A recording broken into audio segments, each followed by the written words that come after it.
Hello students, this is the first video on depreciation. So depreciation 1. In this video I will cover the theoretical part. What is depreciation? Definitions of depreciation, characteristics of depreciation, objectives of charging depreciation. These are the most important topics which will be asked in theory questions as well as concept wise. These are the very important one. So let's start. What is depreciation? Depreciation means fall or reduction in the value of a fixed asset. Which fixed asset? It may be machinery, it may be plant, it may be furniture, it may be building. In the sense what?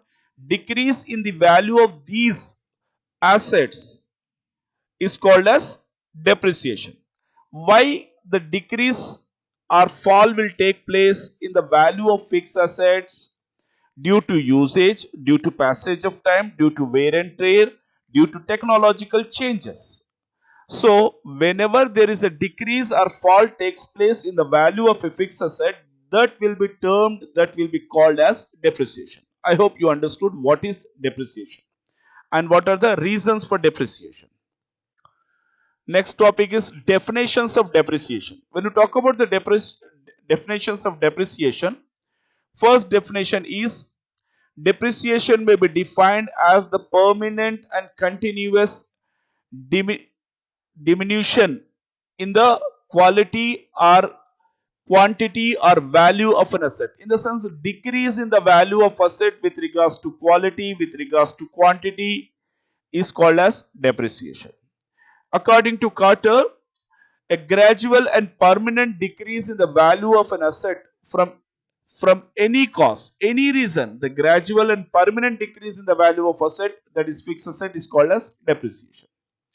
According to American Institute of Certified Public Accountant, that is CPA, depreciation accounting is a system of accounting which aims to distribute the cost or other basic value of tangible capital asset less salvage value, if any, after the completion of the life of the asset. If it is sold at a particular price as a scrap, that is called as salvage value or scrap value or residual value, over the estimated useful life of the unit, which may be group of assets, in a systematic and rational manner.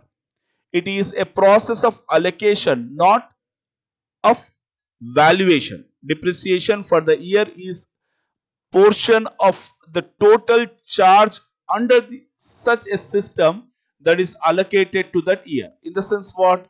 Every year the permanent value of the asset which will be decreased, that will be charged to profit and loss account.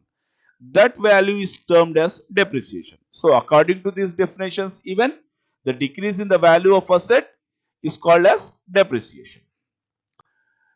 So next is characteristics of depreciation. When you talk about the features, characteristics of depreciation, depreciation is a gradual and permanent and continuous decrease in the value of fixed asset. It is a gradual and permanent. It will not be replaced again. Please bear in mind that is a permanent one and continuous one.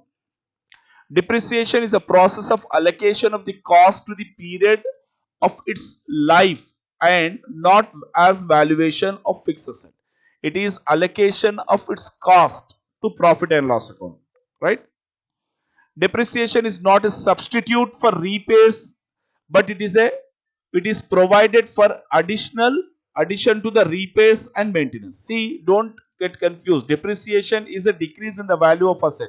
It is not a replacement of repairs. Repairs is a different aspect. Whenever something happens to machine, repairs has to be done.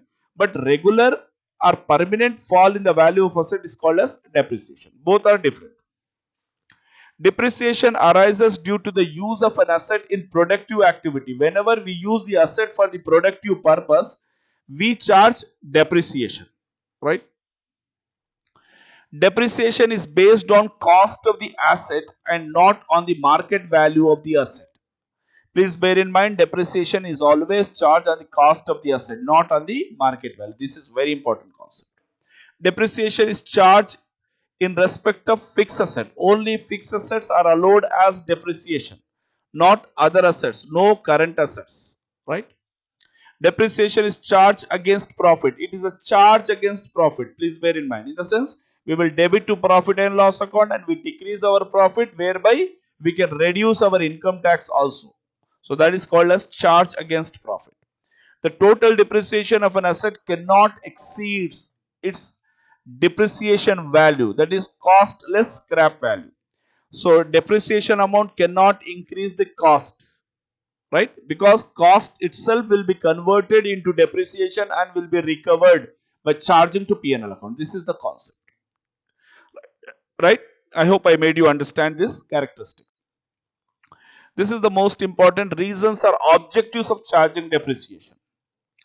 To allocate depreciation cost. What is the objective? To allocate depreciation cost every year. In the sense, creating a provision for replacement of fixed asset event. Then ascertain true and fair profit. In the sense, if you don't charge depreciation, what will happen? You cannot derive the true and fair profit of the business. In the sense, to get the true and fair profit of the business or loss, you must charge depreciation, then only you will get it. Then to show correct financial position, if you don't charge depreciation, what will happen? The profit will be what we call different, in the sense it is not true and fair, not actual. Therefore, what will happen? To show the correct profit, we must charge depreciation. When we charge correct profit, the correct value of asset will be recorded in the balance sheet. So therefore, to show correct financial position of the firm. To provide funds for the replacement, because the business will not stop its production activity. Whenever the asset lifespan is done, it is not having economic life, then what we have to do? We need to replace the asset. For that, we need to create a fund, and this depreciation provision will be used to create that fund, and it will be used to replace the fixed asset. To compute tax liability, if you don't charge depreciation, your profit will be more, you need to pay more taxes. To reduce your taxes, you need to charge depreciation. This is the basic logic. So these are the basic objectives of charging depreciation. Very important question as far as the exams are concerned. So I have covered all the theory questions in this video regarding depreciation. So I wish you all the best. Thanks for watching the video. Do subscribe my channel, Mentor the Trusted Guide, and motivate me to make more qualitative, informative videos. Thank you very much.